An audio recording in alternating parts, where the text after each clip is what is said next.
Detaj nga vrasja në Durrës do i ngushtonte stomakun. Ky është kirurgu të cilit pacientja i vdiqi në duart e tij. Një ngjarje e rëndë është regjistruar në qytetin e Durrësit, ku një 54 vjeçare ka humbur jetën gjatë një ndërhyrje kirurgjikale në një nga klinikat private të qytetit. Burimet për mediat kanë bërë me dije se ngjarja ka ndodhur në klinikën private Villa Alba, ku ka qenë kirurgu i përgjithshëm Ilir Shani, i cili ka operuar gruan me iniciale MZ. Sipas të njëjtave burime mësohet se 54 vjeçaria ka qenë duke kryer një ndërhyrje për ngushtim stomaku, kur papritmas gjendja e saj shëndetësore u përkeqësua dhe fatkeqësisht humbi jetën.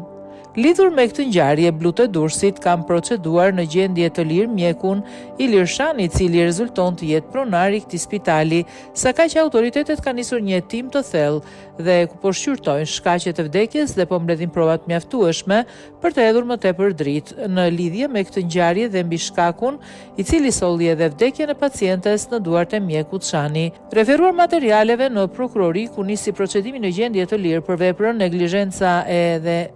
neglizhenca në trajtimin mjekësor për shtetasin ish 59 vjeç banues në Durrës me detyrë mjek, pasi në klinikën e tij ka humbur jetën gjatë një ndërhyrje kirurgjikale. Shtetësia MX, 54 vjeç, banuese në Durrës, njoftoi policia më herët.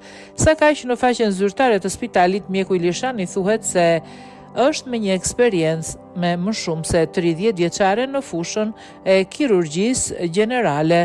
Ai siguron pacientët për një shërbim të specializuar në fushën e kirurgjisë gjenerale, duke përdorur kështu edhe kirurgjinë laparoskopike, e cila paraqet teknikën më të përparuar të trajtimit në patologjinë kirurgjikale.